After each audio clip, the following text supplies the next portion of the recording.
Welcome to another edition of Anglican Unscripted. This is episode 892. I'm Kevin Coulson. I'm George Conger. Today is November 26th, 2024.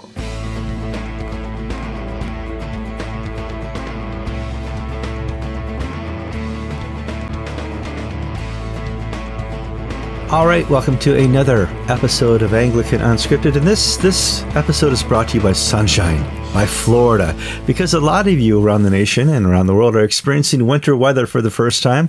Getting emails from my kids in Pittsburgh. It's snowing again, Dad. Oh, I'm sorry to hear that. So it's nice down here, George. How are you doing? I'm just fine. And, my daughter in Seattle told me, it's raining again, Dad. Oh, wow. And what made it worse is that she went out to get her car to drive to work yesterday, and she found that somebody had slit her. She has a Jeep with a soft top, and somebody slit the top open and stolen everything inside. And so the soft top is ruined. And so she had to go to work after putting Gorilla Tape and a tarp over her car. And oh man! And she lives in a nice neighborhood in Seattle. But still, the street people, it's just out of control. Little petty. And I called the police, and they said, well, just file a report online. You'll get a case number for your insurance company. Yeah. Are they going to do anything about it? No, they can't. There's nothing. They can't. It's a crime of opportunity. It's a soft top. It's easy to get into. They obviously saw something. What an opportunity to cut open the soft top, get in there. Now, I hope she didn't leave the Gorilla Tape in there, because that's now an opportunity to steal the Gorilla Tape. Crime has just gone through the roof in this nation because we've been so soft on it for so long. It's crazy. Absolutely crazy. Before we get too far into the show, I need you to like this episode. It's where you click your thumbs up. This is your chance to be a participant in Anglican Unscripted. Do that on YouTube or Facebook. Subscribe to the show if you're not subscribed yet. We're doing great. We're adding hundreds of subscribers a month. It's great. We're growing. I can't believe it. Finally, it's paying off. All that work, George. The show is finally, they like us. They really, really like us. Little Sally Field moments there. If you've not gotten to the comments section yet, this is where the show really brings itself together. You go there, you tell us your thoughts, you tell us opinions on news stories, and that's going to be really important because we got some really hard news stories to talk about this week, and we're going to give our reflection on what's a reportable story and what's not a reportable story towards the end. George, let's get started here. Let me bring up the show notes. And normally a good show starts with Pope Francis or Archbishop of Canterbury, Justin Welby. How do we address him now? Resigned Archbishop of Canterbury? What's the title? He's technically in office until the king accepts his resignation. He's just... He's like Joe Biden after Trump's election. Biden's still president, but he's a lame duck. Yes. Okay. Lame duck Archbishop of Canterbury has had more fallout. Now, what happens? What can you do to a person who's resigning in disgrace because of inaction or action they've caused? And basically, well, isn't the resignation enough? Well, no, because they can still go on continuing to represent the church. But there's ways the church can stop that, and one of them is to remove a PTO. And what is the PTO, George? Permission to officiate. Given to us by diocese. Each bishop, you come into his diocese, and he gets to choose who has the permission to officiate over the sacraments in his diocese. And we have seen a list of people who no longer have permission to officiate because of the Macon report. Who are they, George? Well, 3 dioceses have publicly stated that they have removed the licenses, London, Gloucester, and Leicester. In London, Hugh Palmer, who is a former chaplain to the Queen, was rector of All Souls Langham Place. Rico Tice, the long-term assistant at All Souls. And Sue Coleman, who is known as the wife of the Mustard heir, the Coleman fortune. She had her PTO. All were involved in a peripheral matter in this affair. No abuse by any of them, but they were aware at some level Nick Stott in Gloucester. He, I don't know his relationship to John Stott, but I think there is one. Okay. I don't. He was involved in helping support the Zimbabwe camps that John Smythe ran. And in Leicester, John Wilmer has voluntarily responded to the bishop's request to step back and surrender his PTO. Now, these are... Here's my problem. There's no purple.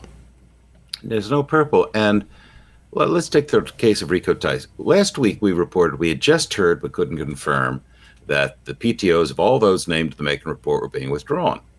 And we got that from Rico Tice, is leader of Christianity Explored. Very good Christian witness program, sort of like Alpha, but actually I think it's meatier than better apologetics, absolutely. Yeah. And Rico wrote to the ambassadors, which are the sort of instructors, teachers of Christianity Explored, that he couldn't lead a online group, and because his PTO had been withdrawn over the Macon affair, and he believed all the PTOs of those named were being removed, he said. Well, Rico has subsequently put out a longer statement on his website and saying that, his knowledge came when he was a college student. He heard about this. He was warned about it. And every time sort of the situation came up, Rico reported it orally to his superiors, whether it was the rector or his bishop.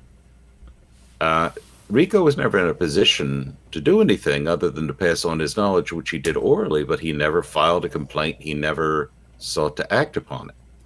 Now, I got to tell you, I feel badly for Rico. Now, Rico's handling it well. He's already withdrawn from the Church of England and is worshiping at a independent church in the suburbs now that he's retired. But I feel badly for Rico because if I look at my own life, people write to me about abuse cases, and I pass the information on. And is that enough?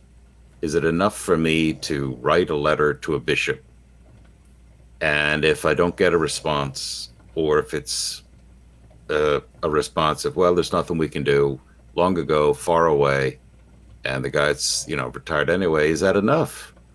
Is it enough? In other words,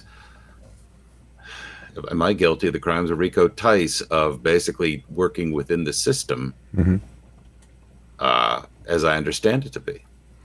Well, that's the weird thing, because the system is currently designed to protect you for not reporting. You have to report it. If you have any inkling whatsoever that there is something happening, you need to report it to the bishop, and you also need to file a police report. Okay, and that you don't have any choice, which is good. But there's a limitation to that. Where do we go beyond that in ministry? I recently had a phone call from a young person who, she was, when she was young, she became a victim within the church, and she did the right things, but they were never followed through in reporting this. And in as such, I spoke to her about, the importance of therapy, the importance of having, a spiritual mentor, the importance that your desire for getting the knowledge out about what happened is great, but your healing is found differently. Your healing is found in the realm of forgiveness. And, here I'm a layperson trying to do the role of a rector, but, we find ourselves always trying to stick to the rules. And yet, when we stick to the rules, we almost create more victims and more victimhood. I can speak about a personal situation where a neighboring church, it was a part-time vicar. He was a spiritual bully, and I get people. Half of his congregation withdrew. I'm exaggerating, but a good number of his congregation quit, came over to our church, about 20 miles away, and they would tell me stories about him. And I was thinking, well, should I report this? And I start off by telling the canon of the ordinary, you got to look at this guy, because, I don't know how they're going to survive, because I'm getting all those people over here. And it wasn't that he was a pervert, but he was just an asshole. Excuse me, a jerk. No, I can't. You know, I'm not bleeping that. It's true. Yeah. And then, then somebody came who was been a former had knowledge and said, this guy is spending money without supervision. And the church had received a bequest, and he was writing checks on the account from the money without two signatures, which was a diocesan rule, and without reporting this to the vestry and to the congregation. And it's almost like a case of like Al Capone got nailed on tax evasion. So I filed and once they showed me the paperwork, I had no choice, because now I had, rather than just somebody complaining that so-and-so is a jerk, here is evidence that this guy is violated diocesan rules. So I wrote a report, went nowhere, under the old bishop and canon of the ordinary. Did it again with the new bishop of the canon of the ordinary, and they looked through it, and they basically said, yeah, we can't do anything about him being a jerk, because that's he said, she said case. But yeah, here the financials and the accounting proves that he wasn't stealing, he just wasn't following proper reports. And so what did the diocese do? They basically kicked him out, and guess where he is now? He's got a church in Albany. Well, there you go. Diocese. But here's my point. Even with a diocese whose bishop is, Justin Holcomb put out a detailed letter on abuse after the Welby scandal broke, and is quite keen on victim support and everything. Even in this diocese, I felt like, I was almost made a pariah in some respects. But why are you ratting out this guy? What's in it for you? Why are you going to all this trouble to do this? I said, well, it's my job. I'm supposed to. But at the same time, I was like, God, it's just so much easier to say, you need to say the canon of the ordinary, look at this guy, and leave it at that.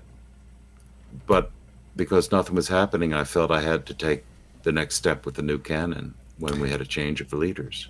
And that's the problem we have with the John Smythe case, is the investigation and the drop balls and all the people who reported it and it didn't go anywhere. You've re-victimized the victims.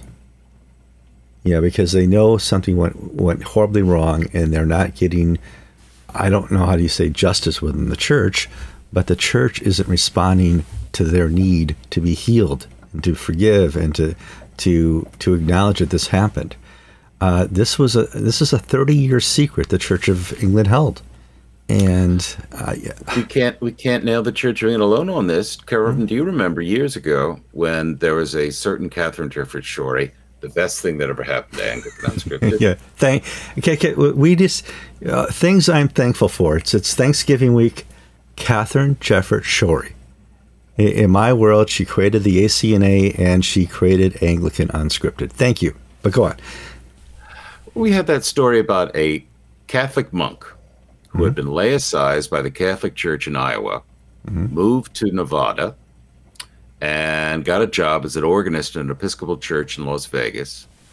And then, because Nevada is desperately short of Episcopal clergy, nobody wants to go to Winnemucca or whatever that place, Sand and dirt, yeah. Carson City, Reno, Nevada, Las Vegas, that's it. And the 20 other churches in the towns with a gas station and the tumbleweeds. Yep. Well, they made this guy a priest, Catherine Jefferts Schori. And they just received him as a priest, even though he had been laicized by the Catholic Church from being a monk and a priest in the Catholic Church. And we put out this story, and I wrote to the Diocese of Nevada, and they said, oh, well, we can't talk about this because his file is empty. And, I followed up with it, and every single avenue we went down, well, she's now presiding bishop. Nothing could be done about it. His file's empty. There have been no complaints since he's been a bishop in this diocese. And he's so old now, he's not getting out of the house. This is 10, 15 years ago. And Catherine Jefferts Schori was quite keen on abuse, cleaning up, but even she was guilty of taking a pervert priest from one place because she needed a warm body. who promised he wouldn't do anything bad. Yeah, and he'll play good organ music. I know. And we have ended up re-victimizing.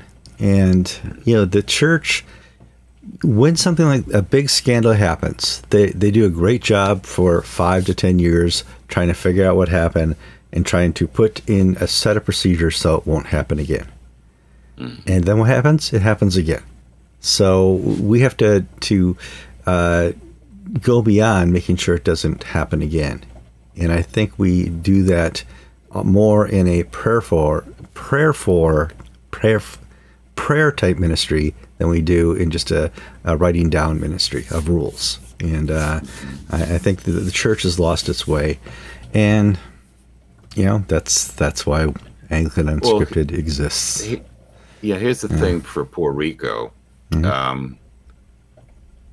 What could he have done differently? There isn't like an independent... In other words, if Rico could have filed a complaint with somebody other than the diocese, if there was an independent body, if there was an inspector general, if there was somebody where he could do his duty by doing this to that, there'd be no issue. But the way the system has worked right now, the people, judge, jury, and executioner are all the same person. It's the bishop. And what if and his men? And what if the bishop is dirty too? Nothing happens. Or the archbishop. So we have 5 PTOs who've lost their license here. None of them are of the bishop variety or the archbishop variety. And you wrote to Lambeth and you asked, hey, what's happening with Justin Welby? Is he going to lose his PTO? I don't know how he could, other than you and I starting a campaign where we send each diocese a form they need to fill out and keep on file, where Justin Welby has lost his PTO. But what did Lambeth say? Quote, the Archbishop will have PTO after concluding official duties, and it has not been withdrawn. So Justin Welby will keep his PTO after Epiphany when his official duties end. And they went on to say, withdrawing the license PTO is a decision for each diocesan bishop. Welby's got that house in France, and he'll probably move there. So the bishop in Europe will be the one to either withdraw his PTO. And then a little thing at the end of their official statement to confirm the National Safeguarding Team, along with relevant diocesan authorities, is now considering if there's any immediate safeguarding risk in light of the report. They will also look at any new evidence that needs to be considered to assess is there any ongoing safeguarding risk, if there's any evidence to support any disciplinary process. This work is underway, and you need to go to the relevant diocese directly about removal of PTO. So no bishop is going to get their PTO removed because they, right now, because there's no national authority except for the archbishop to stand down a bishop, and there's no archbishop to be able to do that in Canterbury province. And so one rule for the rich, one rule for the poor. Two-tier, we're getting into British politics and American politics. European politics. Where, Black Lives Matter can burn down federal buildings if you police stations wear an Indian headdress and you walk into Congress. You're going to go to jail for 4 years, 5 years. Now, but hold on, don't get touched. Rectors who, rank and file clergy get hammered and lose their jobs. If this upsets you that there's no really way to hold the archbishop accountable, I would suggest that you look up online the email address of the Bishop of the Diocese of Europe and send him information about how to fill out a PTO to undo the PTO for Justin Welby for that diocese, if that's where he's going to be. Well, part of the little intrigues is that Sentamu lost his PTO in the Diocese of Newcastle, where he was retired to. And Welby and Cottrell have been pressuring Helen Ann Hartley, the Bishop of Newcastle, to give it back. Yeah. And she stood firm, and frankly, she's the only man in the bunch of bishops. She has the most testosterone, let's say that, Well, she's our next story. Okay. Yeah. Helen Ann Hartley remains alone. The stories about fear from Nye and Welby allies keep other bishops quiet, but she's not been quiet. She said this is wrong, and she's implied that she's getting threats for loss of funding for those who step out of line. Well, it's an implied threat that nobody has been so silly as to say, do this or the money gets cut off. But she's saying that the bishops, nobody's joined her to stand up. They've all done it. If they've done anything, they've been very oblique where they've denounced people involved in the Macon Review, but they've not talked about Welby or the system the way she has. And the word about is that, Nye has got to go. The general secretary, he's a layman, and he controls the blob. He's the chief blobite, if you will. And if you cross him, because of the way the Church of England has now been structured and centralized under Welby's lead, you're not going to get money. So if you want to have 32 diversity officers, environmental officers, ecumenical officers, this, that, and the other, that money's got to come from the national offices. You cross them, money gets shut off. Or maybe you want to move from a little obscure diocese to a nicer one. Well, that's not going to happen if you're a pain. So there's a story about, I don't know if it's true, but the Bishop of Lincoln, Stephen Conway, has been told by his press advisors, just lay low and this will all blow over. So Conway, who has definitely been named as someone who, by the standards applied to the clergy, Palmer and Tice and Coleman and Stott and Woolmer, he certainly should lose his authority or should resign. Nothing's going to be done or is being done. And instead, they're just doing PR management. All right, on with the news. Enough with Anglicanism and the Church of England. Oh, wait, we're going to talk about Pope Francis, who wants to be an Anglican and has taken another step in becoming an Anglican. He published a note accompanying the final document of the Synod of Bishops of Synodality. I didn't pronounce that right. It's not my job. And has made the entire mess of this latest gathering of the bishops holy. The Holy Spirit, Francis says, has guided the Synod on Synodality, and its final results are, quote, part of the ordinary magisterium of the successor of Peter. So this final document is a magisterial document with a capital M and a small m. And he asked that the Church respect its authoritative nature. And, quote, it represents a form of exercising the authentic teaching of the Bishop of Rome. So this Who's the Bishop of Rome? The Pope. Yeah. And another little thing. Local churches and their groupings are now called to implement, in different contexts, the authoritative directions contained in the document through discernment and decision-making processes foreseen by canon law in the document itself. All right, well, let's summarize the document first.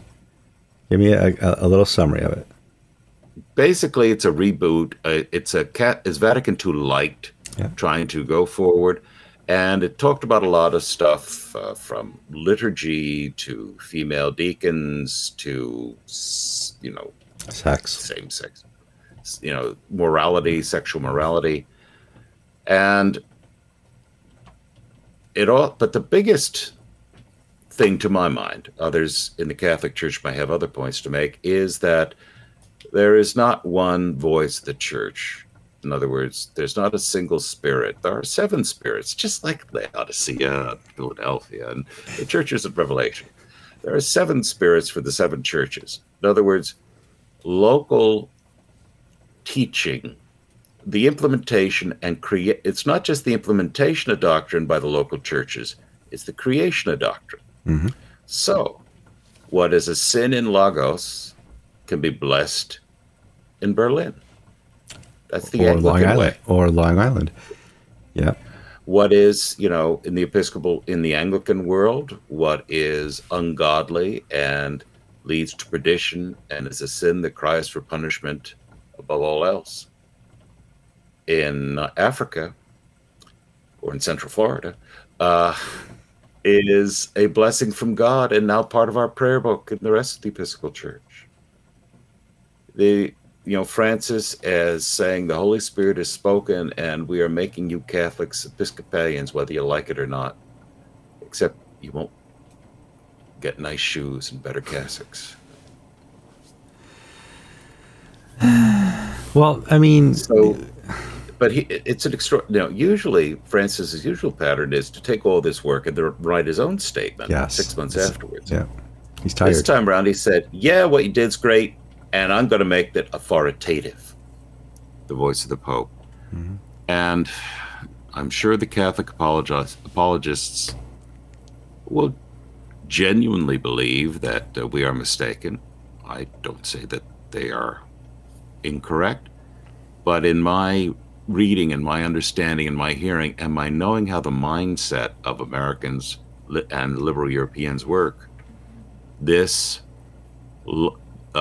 implementation in different contexts opens the door to all the things that have led to the literal destruction of the Episcopal Church in England and in the United States and Canada. Let's be very clear. When you say that you need to do something that is completely unblessable because you have to have in your back storage a pastoral response to some people, you need to offer something special for people who are living contrary to the Word of God, you open up a whole can of worms. That can of worms divided the Episcopal Church. That can of worms completely tore the fabric of the Anglican Communion. That can of worms is going to divide the Roman Catholic Church. How soon now till we have an anti-pope? How soon now till we have people stand up and say, what the hell's going on out there? I mean... In some respects, we're reading little stories here and there about this priest here and that priest there being sat on for publicly speaking out against Francis. Or Bishop Strickland of Tyler, Texas, being sat on for being a traditionalist.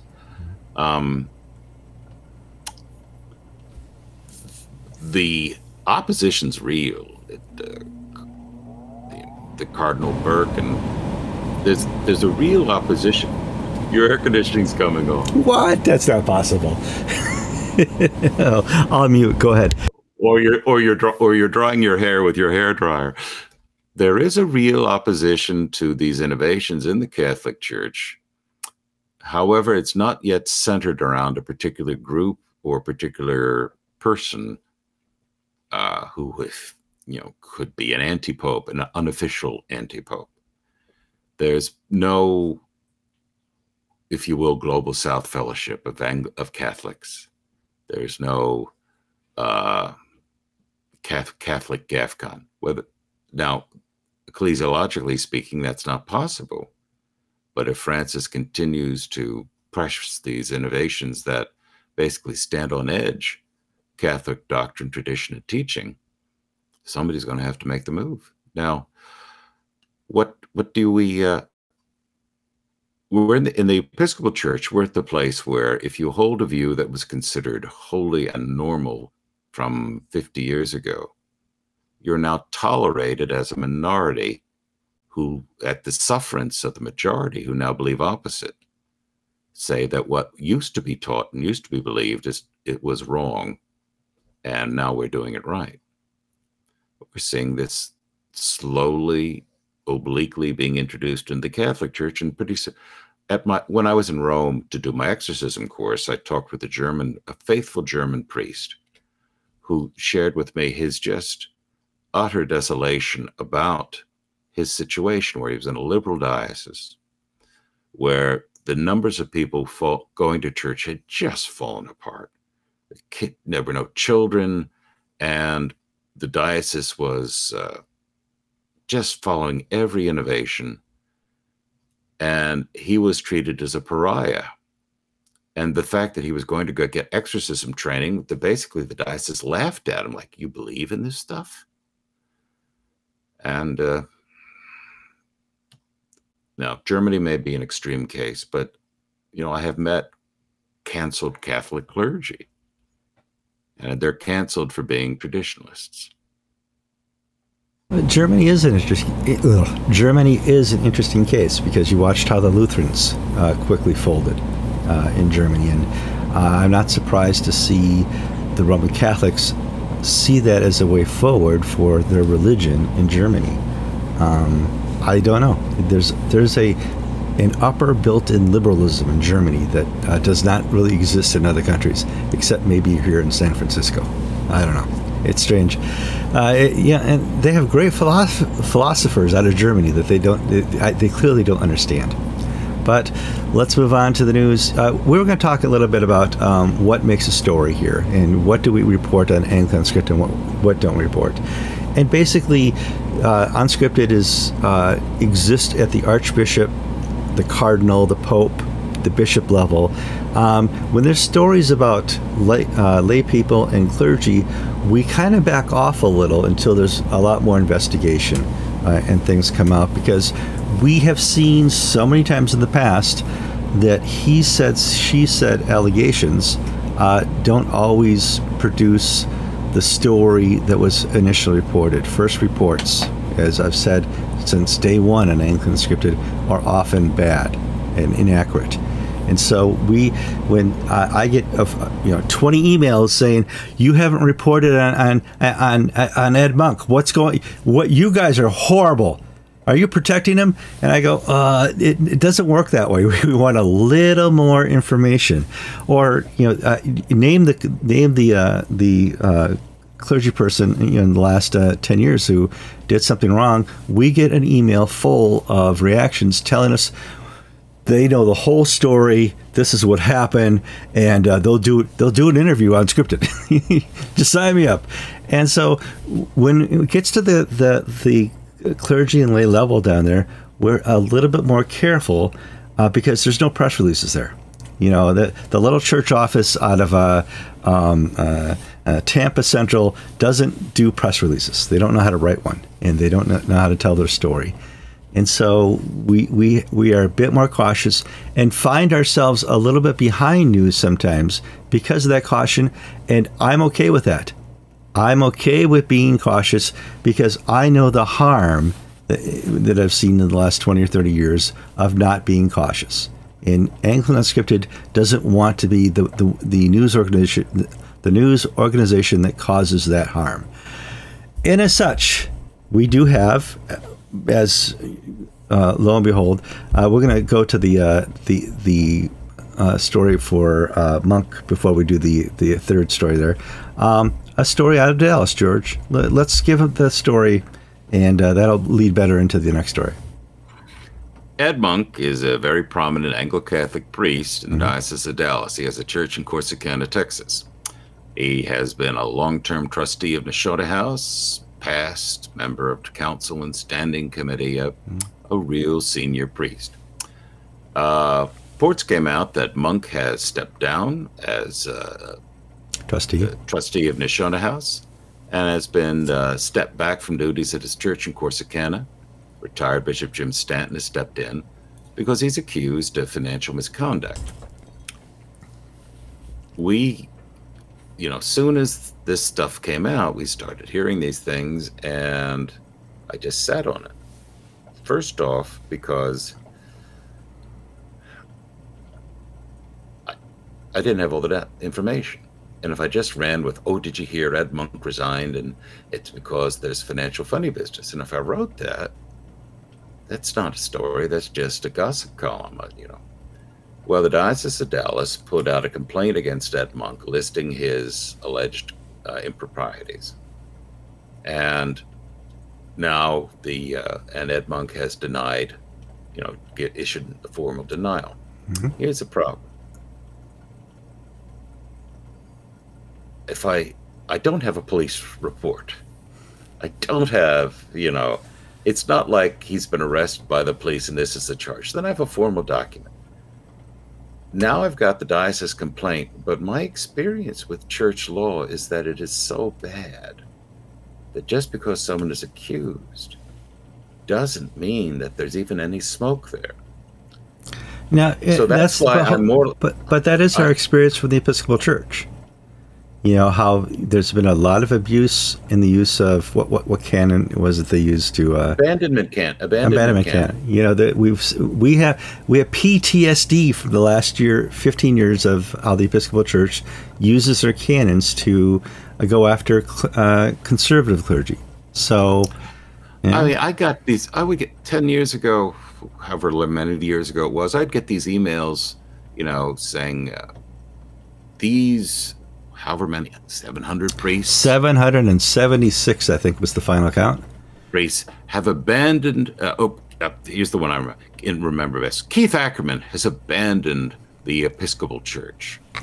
I got an official press release to that effect. Yeah, I know. I remember it. And I didn't run with that until Keith Ackerman came out and said, sorry, I didn't abandon it. They left me, and they're just, you know, it's purging everybody. Yeah. You run it. Now, not every press release. So I'm more comfortable with putting out just the press release saying, press release authored by this person, and just holding it out there than turning it into an article, because unless I've got all the pieces to put together in the article, I can't give you a good story. So I don't have all the pieces of the Ed Monk story. And so at this stage, I'm probably likely just to put out the complaint and his formal, you know, denial of the complaint. But for me to dive into it and say, you know, this is right or this is wrong, I don't have the CPA report. I don't have a police report. I don't have video. So I'm more, so on Anglican Ink, you'll see more press releases about stuff like this than you will see actual stories. Recently, I'll give you two stories. We had two different stories recently. There was the dean of the cathedral on Prince Edward Island in Canada. He was arrested for drunk driving. And when that happened, I got all our friends in Canada said, "Did you hear about this guy?" Yeah. Well, I want to wait and see what the court does before I throw it out. And lo and behold, he was found guilty and suspended, you know, driver's license and given 3 days in jail. So it's a little tiny story about a priest arrested for drunk driving in the middle of the afternoon. No big deal. Then we had that story in Albany about that one priest who slashed the tires of the church secretary's car. We got that, you know, the Albany Times-Union wrote a story. We talked to the diocese, and the diocese gave us the statement, which we ran as a statement and incorporated, you know, things from the police report, and because we had a police report, so we could run with it. Ed Monk, we don't have that degree of sourcing. Just because the Diocese of Dallas says something, I'm not inclined to give it 100% credence. So I'm more likely to give a press release than a story. Which, you know, I don't mind if you have to find it somewhere else first. If we can be more accurate on unscripted, I'm well okay with that, because I don't want to make anybody else a victim. Now we're gonna delve into our next story, and this goes back to the Roman Catholic Church of the 1970s and 80s, and where every clergyman was suspected of being a pervert. You know why? Because they don't get to marry, and because they don't get to marry somebody, they're all sexual perverts. And that was kind of this philosophy that went around here in the press and in society here in America when some of these stories started to break in the church, probably 83, 84, 85, about there were people who were clergy in a church would get caught in impropriety with a younger person, and instead of being punished, they would be moved to a different church. The bishop would say, well, there's too many boys at that church for you. I'm going to go put you over here to an older church. And which is wrong. The person should be jailed, should be held accountable, and there should be a way to hold people who are perverts accountable. So now in 2024, when I get a story that seems to be about that, I'm more investigative. Well, hold on a second, because I know in my heart all clergy are perverts. I need to put this story everywhere. because of how angry I am about what happened in the Roman Catholic Church in the 80s. George, let's walk through the Carlos Martin story. He's a very famous exorcist. He's been doing a tour here of Jude artifacts, and he was accused by a father of being a pervert towards the father's daughter. And normally I say, of course, he's a clergyman, and he didn't get to marry. He's a sexual pervert. So let's walk this through, George. It's also just confirmation of our practices at Anglican Ink, because The Pillar, which is a Catholic publication, has just been shafted by relying upon a diocesan press release. Ouch. Yeah. They didn't make anything up. They just ran with the diocesan press release, couldn't get a hold of the other side, wrote a story based on this, and now they're receiving letters from lawyers asking for retractions. Carlos Martin is one of my heroes, okay?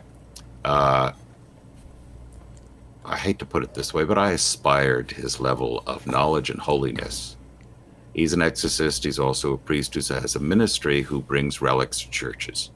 And he was in the Diocese of Joliet, Illinois. He was in Illinois at Queen of the Apostles Church, and he was doing a presentation taking a relic of St. Jude around the United States. And Martin had a group of young kids from the church school there, 12, 13, 14-year-olds. And Martin is a very personable, very likable, very chatty guy. He's not dry, he's engaged, and he is bald. Kevin, you may appreciate. What are you saying? What are you saying about that? What? Well, he's smart and wise. I don't think it. Well, and he was joking with the kids at the start of his talk about how when he was their age, his hair was so long he could floss his teeth with his hair. Now, good, hee. And there were some girls in the front row, and there was one, and they were all smiling. And he walked over and he picked up a strand of this girl's hair and held it up and said, "And I bet you could floss with yours too." Dropped it. Then gave the talk. Everybody laughed. Everybody thinks he's a wonderful fellow. Girl went home, told her father. Father called the church, said, "My daughter's been sexually abused by this priest." The parish called the police. Police came in and said, "There's no sexual abuse here." The father wasn't satisfied, complained to the diocese.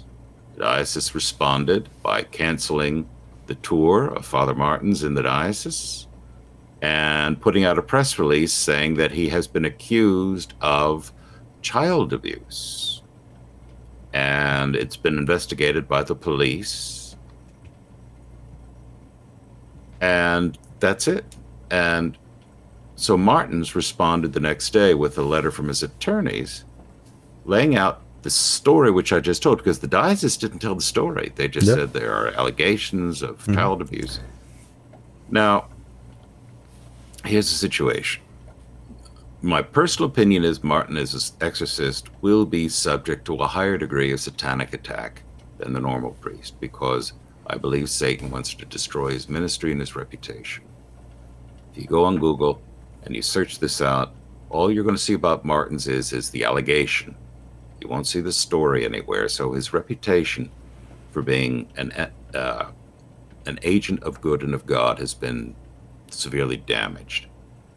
The problem here is the diocese reprinted a statement from the parish. The parish, with no knowledge how to do this, wrote it out that they reported this to police of child abuse. The Diocese of Joliet, which unfortunately was one of the epicenters of the abuse scandals in the bad old days. So they're probably gun shy, and they're going to go off, you know, with even the slightest priests are perverts, all priests are perverts.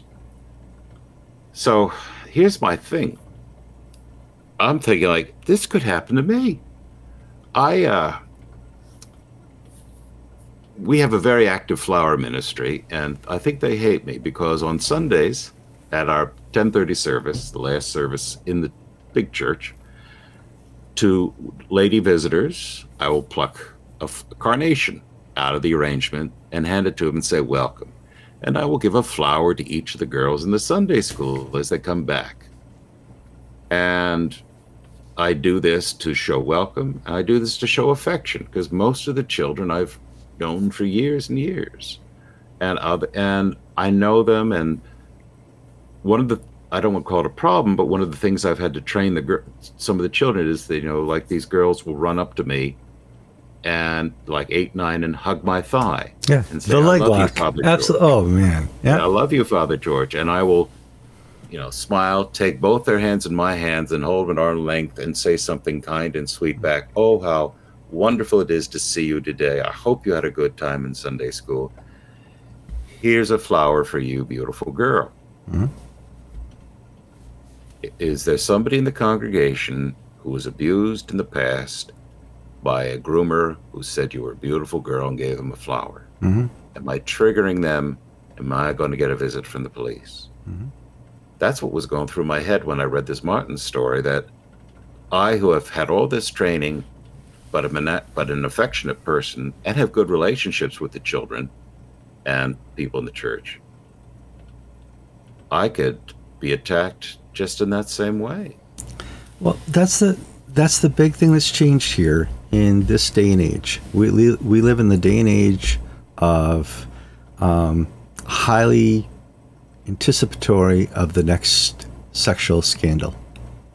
Okay, and in as such, Jesus said, gathering the children unto himself, this is heaven. This is what heaven looks like, and which is wonderful in our minds.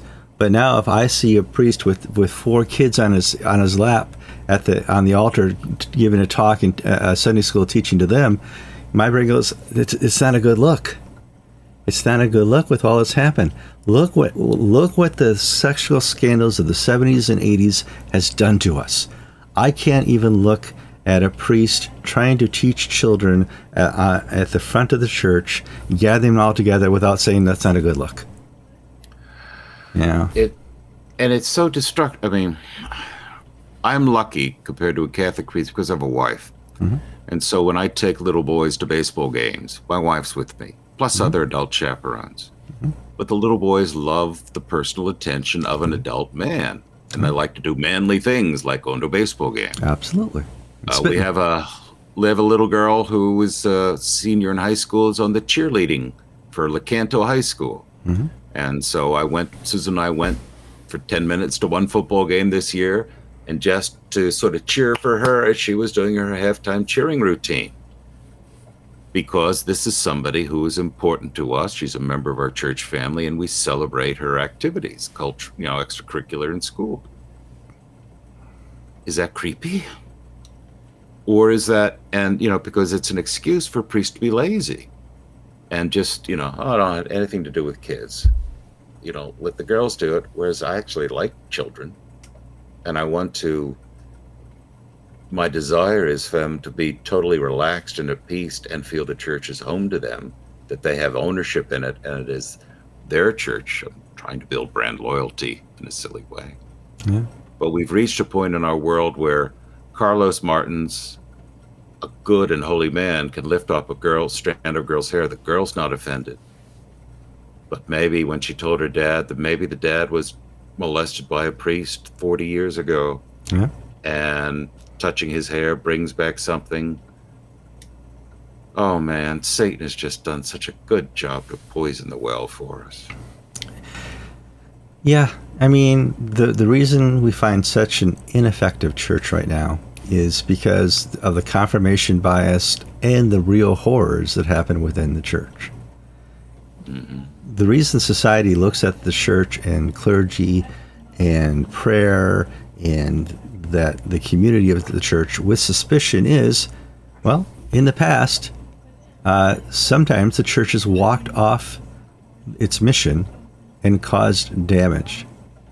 And having done that, they have not rebuilt that trust yet. And that we're seeing that in 2024, where George and I get a story, and my bias, all clergy are perverts. Let's put the story up. George is like, I don't know yet. Let's walk this through. And the entire planet has the same confirmation bias that I do. And the church has to find a way to not redeem itself out of this, but to find a way to glorify God, thus redeeming itself in this. Yeah. trust, I think, is the theme that runs through all four of our stories here today. Marcus Walker in The Critic, which is a magazine in England, he's a priest at St. Bartholomew the Great in London, wrote an article, what the next Archbishop of Canterbury needs to do most of all is rebuild trust in the church. Trust of the lay people in the church, trust of the clergy and their bishops, trust in the government, trust in other words, what is lacking? Do you trust the government? No. Does it bother me that the FBI is not going to be asked to investigate, nominees for President Trump? Would have 5-10 years ago, doesn't today, because I think the FBI, I don't trust them. I don't trust their them. Escapades. Don't trust the government, don't trust the army, don't trust the schools, don't trust the church. All the institutions have lost significant trust. Remember, you used to trust your doctor? And after COVID and all this Dr. Fauci nonsense, you should trust science. Science was the epic, the top. Science first, God second. I used to have a lot of trust in science. And you know what? I still trust science. I don't trust scientists. I still trust elections. I don't trust the people who count the votes. My trust, the place in where my trust has changed and drifted. Yeah. So rebuilding trust is the mission for all of us and all the institutions of our society. But we first have to clean house and give there to be a reason to rebuild trust. We're asked in my diocese to give 11% of our income to the diocese. Under our previous bishop, that was like pulling teeth. Telling the vestry, we got to do this. And people would say, well, does he really, Is he trustable? It was treated like protection money. He'll leave us alone if we pay this. Now, Bishop Holcomb has gotten off to such a good start. And his visit to our parish was so successful. And he stayed for 3 hours and talked to people. Can you imagine that? He stayed for 3 hours and talked to people. In putting our budget together, first line on it, yeah, we're going to send our 11%, no problem. Because Bishop Holcomb has engendered trust in the parish here that it's worth supporting. Now, do we want him to send our portion of that 11% to New York City? No, we don't.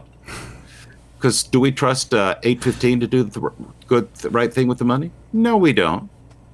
But we trust Orlando to do the right thing. It's steps, small steps. Small steps, yeah. I mean, yeah. We live in an age where the church and church leadership has given the world PTSD. They're triggered by the church. And I think the biggest problem is the church has not properly, over the last many decades, shown that it even believes in a God. But my church, okay, I'm speaking of the church as a whole. I'm speaking of the church, the Catholic Church, the one church. It doesn't even show that it believes in God. They're there in their little meetings discussing global climate change. They're discussing everything except how to proclaim the one holy God. And I think it's time that the church reclaims that. I really truly do. Okay, George, this is our Thanksgiving episode. What are you thankful for? Don't say Catherine Jefferson Shorey, because I said that already. No. I'm thankful for my faith. Because if I did believe, I would have been knocked over by life a long time ago. Left,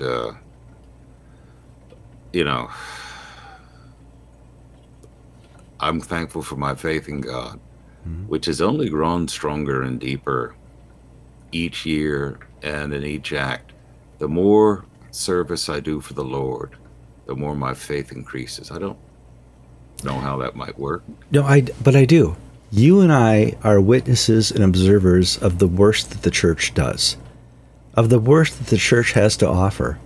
Yet we also get to participate in the best that the church has to offer. the ministries that reach out to the homeless and the forsaken, the ministries that grow churches and bring people to faith, the ministries that spread the gospel, the ministries that spread healing and true life-changing joy throughout the world. We get to witness that.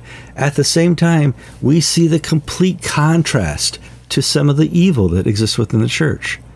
And so when I wake up, I'm a little bit excited. I'm thankful. For where God has me in the Anglican communion at the time, where the God has me in the Catholic Church, small c at the time, I'm like, you know what? I don't deserve any of this. Paul, the greatest sinner, Kevin, the second greatest sinner of all time. None of what George and I have seen or achieved is due to us. It's due to the Father and His mercy and grace for us. The second we think that, hey, look what I did, it doesn't work anymore. Unscripted won't work anymore. What you do at your church won't work anymore. When I get up in the morning, I say, look at what the Father has done. And I am thankful. I'm Kevin Carlson. And I'm George Conger. And you've been watching episode 892 of Anglican Unscripted.